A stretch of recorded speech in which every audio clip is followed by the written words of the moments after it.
The document does not exist in a single bound volume for you to discover. Its pages are written across 1,000 policy papers, summit declarations, and corporate mission statements. Its language is not one of overt tyranny, but of benevolent crisis management and sustainable development. This is the essence of the Great Reset Agenda, a blueprint for global governance reconfigured not through conquest, but through the strategic management of catastrophe and the seductive promise of a rebuilt world. To decode it is to see the interconnected logic behind seemingly disparate events, to understand that the looming crises of climate, pandemics, and economic instability are not merely problems to be solved, but opportunities to be leveraged for a fundamental. The year 2030 is not a deadline, but a horizon, a target for the consolidation of a new system where you will own nothing, have no privacy, and yet you are told you will be happy. The happiness is the cage, and the blueprint is its design. The foundational premise of the reset is the declaration of permanent planetary emergency. The climate crisis is the central unifying narrative, but it is not alone. It is joined by the threat of future pandemics, the specter of cyber terrorism, and the instability of the global financial system. These are not false crises, but they are inflated and presented as omnipresent, insoluble by the old methods of nation-states and free markets.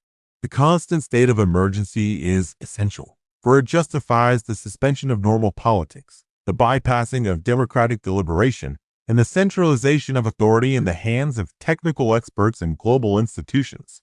You will be told that the scale of the problem demands a coordinated global response, that your national sovereignty is an obstacle to survival, and that individual freedoms must be temporarily, then permanently, curtailed for the greater good of the planet.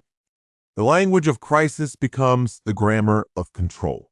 From this premise flows the first pillar of the blueprint, the Great Green Transformation. This is not about saving the environment in a traditional sense, but about reorganizing the entire global economy under the doctrine of stakeholder capitalism. The goal is to make every economic activity measurable, trackable, and subject to a carbon budget. Your personal carbon footprint will become a central metric of your citizenship, tracked through your digital identity and financial transactions. The rationing of energy, travel, and consumption will not be seen as austerity, but as your ethical duty. Private vehicle ownership will be phased out in favor of public mobility platforms you subscribe to. Meat consumption will be heavily restricted and taxed. Single-family homes will be increasingly untenable, pushed aside for dense, smart cities where every resource flow is monitored and optimized.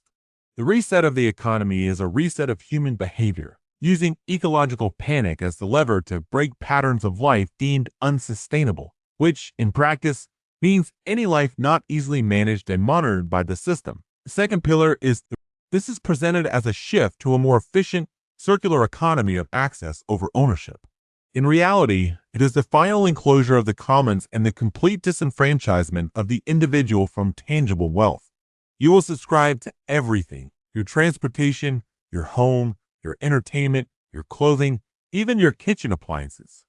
Ownership will concentrate in the hands of a few massive platform corporations and investment funds that partner with governments. This creates a population of perpetual renters, permanently dependent on monthly payments to the system for every basic need.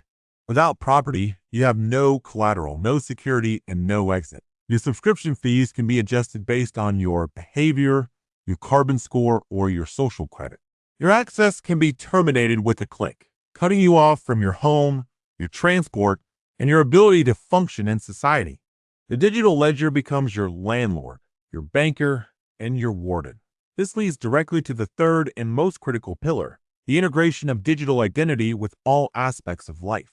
The Reset Blueprint calls for a universal digital ID, not just a card, but a biometric, cloud-based platform that serves as your gateway to society.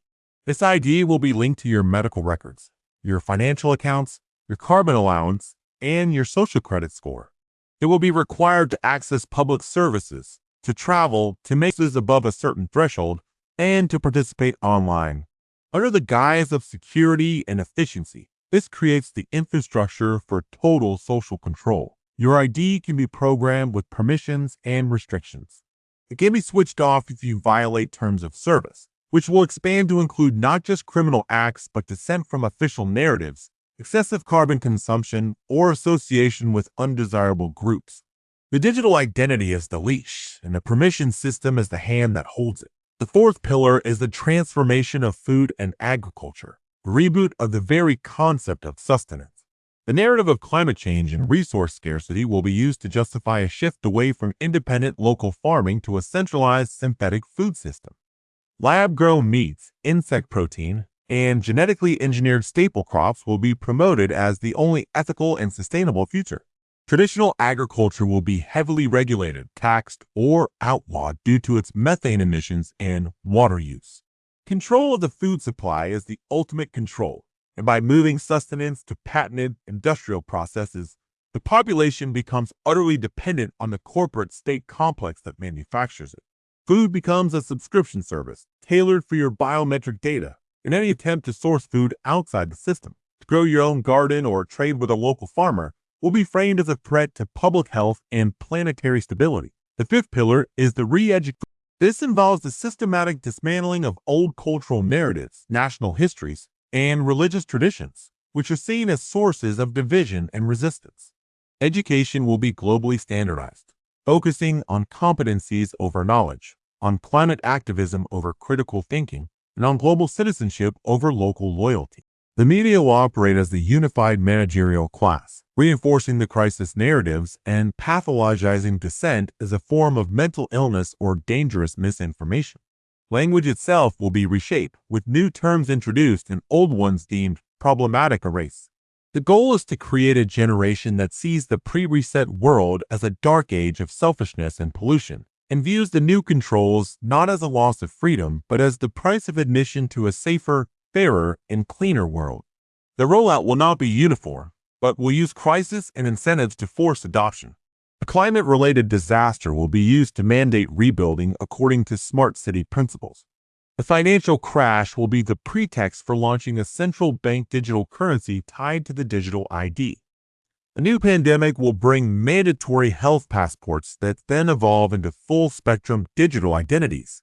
The West, with its residual attachment to liberty, will be the hardest to convince, and thus will be subjected to the most intense psychological and economic pressure.